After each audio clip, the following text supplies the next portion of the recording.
Thank you everyone for coming. So this is a brief overview of shopping ads, the different formats, the pros and cons, the types of clients who might find them beneficial, how to implement them, how to manage them. So this will hopefully be useful for those of you who are not familiar with the format, but hopefully we'll start some conversation within the advertising team as well, although it's only three of us. They're all on. In a nutshell, shopping ads are the show window of your business. You can see the products online. You can see the image, the price, and color and other characteristics of the product that you wouldn't see otherwise with other kind of ads. So that is the way they look. If you do a search such as the one they're looking for a fruity product, you will see the ads on the top. The ones with the image are the shopping ads. They come on the top or on the right hand side. If you see the difference with the text ad underneath, which comes as well with for the same search terms, the shopping ad obviously have the image, but it has the price as well. So a click on that ad will be more likely to end up in a conversion if you see in the product. If you not put off by the price, you might click on that ad, whereas the one underneath the text ad is not that attractive and not so specific either. So that's why So can I just clarify? Sure. So I know you know what Yeah. Google is. So the top section, that is what you're talking about. That's the Google shopping ad, as opposed to the one at the bottom, which is just the pictures of the. Oh. This is not an ad. So the Okay. ads Is that organic? here, so the ads here will be the ones on the top. The Yeah. shopping ads I'm talking about. But this is an ad from us as well for Ruby. But this is a text ad. Okay. So as you see, this is much more attractive, and you can see the price. And you can see the product. You can see the product, and also the price is always up to date. Whereas here, if you enter a price, if you don't update that, you might get updated. And what's the one on the right? Sorry, And then that's when you do a regular search, right? But Yeah. if you click on the start here shopping, Oh, okay. then you have bigger images. You can filter by price range, color, the manufacturer, etc. Oh, okay. I didn't even know that was a thing on Google. Right. So although this is a lower funnel channel, because it's very specific product orientated, it has a component of brand as well, branding. So you, as I said earlier, it's the shop window of your business. You are saying who you are, and the products you sell. In terms of benefits, it's the visual impact I was talking about, the qualified leads, and you don't need to set up a list of keywords in order to set up that campaign. What Google is looking at is the product you have on your site, the product you sell. So it goes direct to the website. Yes, there is a thing called the product feed, Okay. which takes it's like an inventory of all your products or the product you want to sell at least. So that feed fits into Google. So as you change your website, then you can update Yeah. your Google shopping. we'll get into that in a minute. Yeah. Sorry.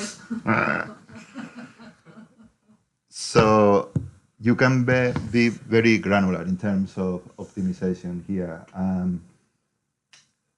because you can set up the priority of the campaign if you are setting up several campaigns.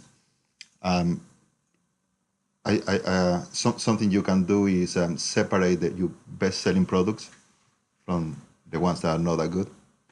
The best-selling products you can set up a high priority, so this product will show up more often than the others.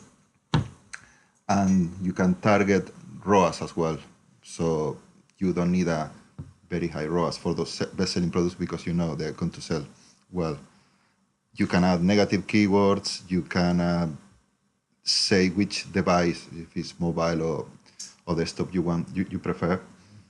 Do remarketing, so you can be very granular in terms of optimization. No. Yeah. What's the reason for a negative keyword? What does that do to the product? And how If you don't want your product to show for a particular keyword, and say I don't know, free. Right. Yeah. Okay. So if you are selling the example we were talking about, Frugi swimwear, whatever. If you say free Frugi swimwear, Okay. I'm not showing you the ad because I'm not interested in your search. Okay.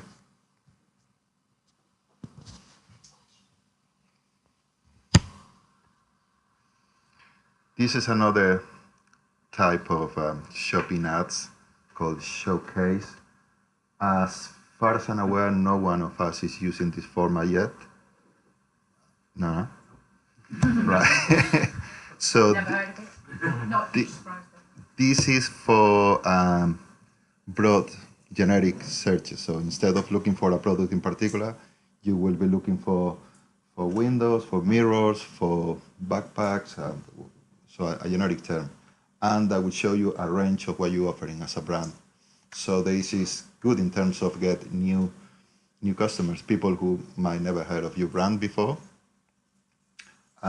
because it's upper funnel, it's not as likely to convert. You are still on the phase of researching, but as I said, that brand comes across and is if you never heard of that brand before, that's very beneficial. But no, none of our clients are using that at the moment. No, we are not. That will be useful for someone like Frugi, for instance, if you are searching for something as broad as Baby clothes. even broader than that. I don't know, maybe fashion or whatever, and Trousers.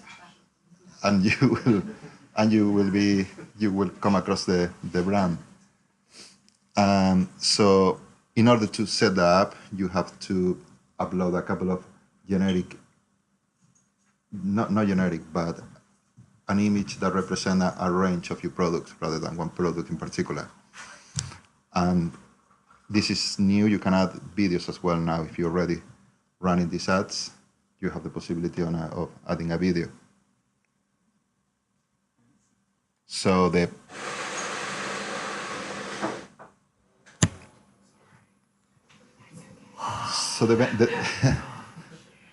the benefits, as I say, it's targeting a wider audience, so upper funnel. And this is not something to substitute your regular standard shopping. It will be something to add on top of that. So you have the whole ice cream there. So you have the top from top to the bottom if you are implementing the two things at the same time.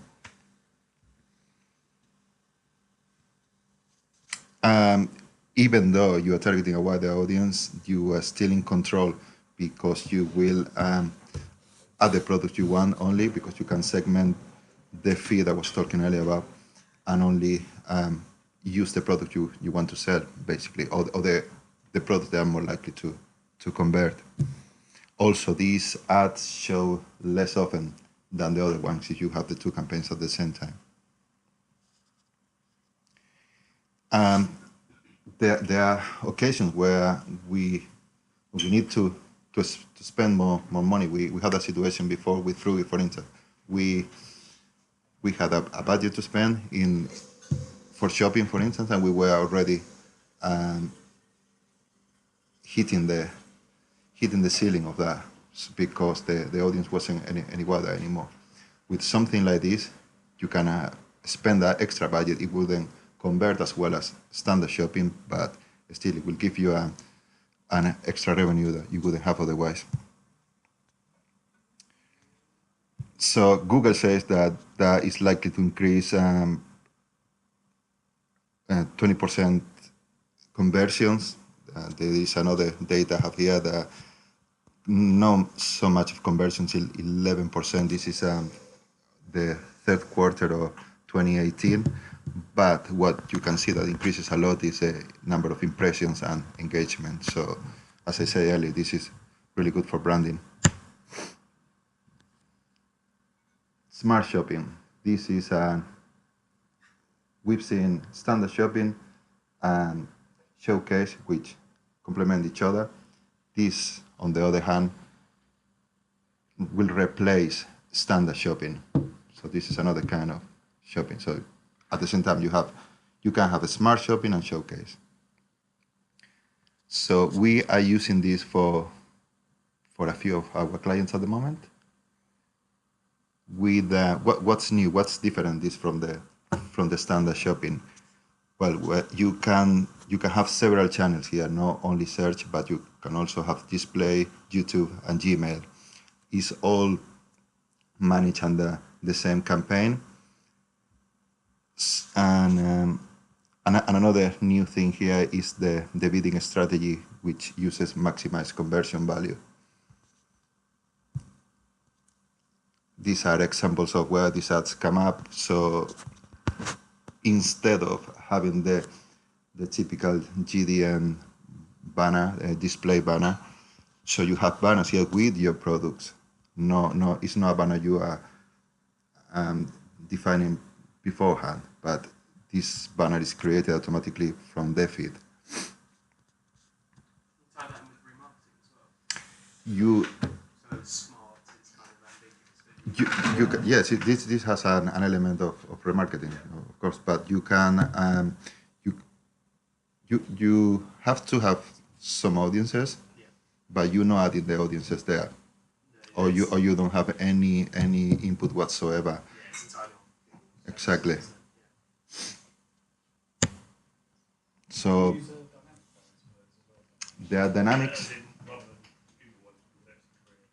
Sorry. So we create dynamic banners. We use Yeah, we can create. Yeah, exactly. That will be more targeted at dynamic banners. We create more. Yeah, we have more control over them, right? But this is like a step in between those dynamic banners and static banners, and it's well, Google is doing it automatically from the feed, so you don't have to do anything there. So that's the good advantage that it has. The benefit is the reach it has. Like you are from targeting one channel only to target all these 4 channels I was talking about. The negative bits is like you don't have control over the channel you want to show it. You can exclude one channel now. You have to show the 4 channels, even though if you know, for instance, that Gmail doesn't convert at all for your business, you have to have it here. The same with devices, you can prioritize one or the other.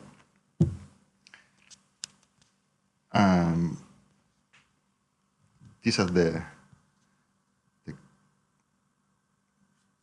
that's the low side. But if we look at a case study like Frugi, when we implemented that, which was at the end of November, we see the massive increase in impressions and conversion value divided by cost or return on investment didn't get affected. In fact, went up.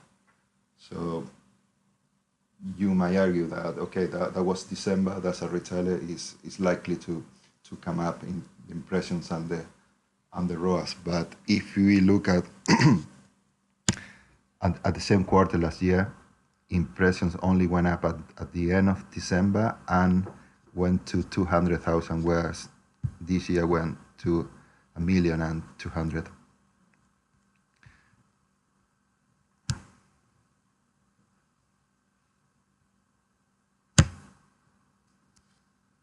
This is something else. It doesn't even have a name. That's what I call it because It's so new. it comes on the right hand side as if it was. It appears to be like a mix of shopping ad and a knowledge graph panel, and it's the biggest format ever. So at the moment we don't have any input on it. I asked our Google reps, and he said this is automatically pulled from shopping ads, but it's not available to advertise it proactively. I guess this can be translated as they're only testing that and only with big brands, I guess, because I haven't seen that for any small brand, only big spenders. Microsoft. So what do you need to create to have shopping ads? So one thing is the Merchant Center account, which works as an interface between your feed and your Google Ads account. Now, there you can troubleshoot. If you have any problems on the feed, you will see them there. You will see the state of the products, and also you can define there the currency, the country you want to target. All of that you can do it with the Merchant Center. Then you have the product feed, which, as I was saying before, is just an inventory of your products. And then the campaign itself, which you implement in Google Ads.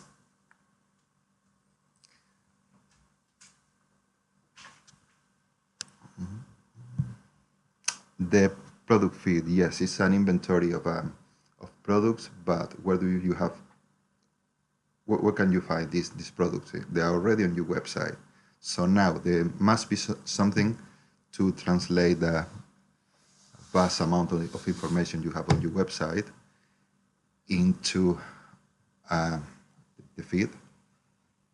So the way we do this, it can be boiled down to three main ways, which is using an e-commerce platform. If the retailer is already using an e-commerce platform such as Blue Bolt is the one Frug is using, so we can retrieve the products from using that platform. So I, as an advertiser, the way I do it with Frugi, for instance, if I have any request or something, I get in touch with the execs at Frugi, and they can put things into products into the feed or put labels. So till certain extent, they have the capability of that. If you want to do something more sophisticated or you want to create a new feed, they have to talk to the people in Blue Bolt. So it's not our problem anymore in that sense. Like, you have some input, but you get to a point, and then it's up to them to carry on with whatever you're requesting. It can be done manually. Manually, you doing a list of the products you have on the site and creating a spreadsheet for that. For instance, we did that for Smarter because they only had 3 products or so that was really easy. So you create an Excel document and you feed that into Google Merchant Center. It can be done manually, but a little bit more sophisticated with a Google Sheet, for instance, and then you have an add-on on Google Merchant Center that automatically gets the product to the sheet, and then the links into Google. So yeah, it's manually, but not as bad as you typing in all the products there on the site. So if it's a sophisticated retailer and they have more than 10,000 products, the prices are changing constantly, and also the stock, different variants like that. E-commerce platform or Google Content API are the best options. Google Content API, for that you would need a designated group of developers doing that. So again, for an advertising point of view, might be more complicated, but in most cases we will have a client that will be already using an e-commerce platform. The feed itself, what the client can modify or have some input on, there are a minimum fields that have to be completed, but also it's recommended to add more fields and as much details as you can. And something like seeing that you have an offer at the moment, you have a price drop, all that can be added into the feed. So it's not only a matter that it's running and that's it. So ideally, you will be testing new labels, new descriptions, new titles, and that won't be possible from our side because we don't have access to the feed, but we can always request or influence the people at the other end of the.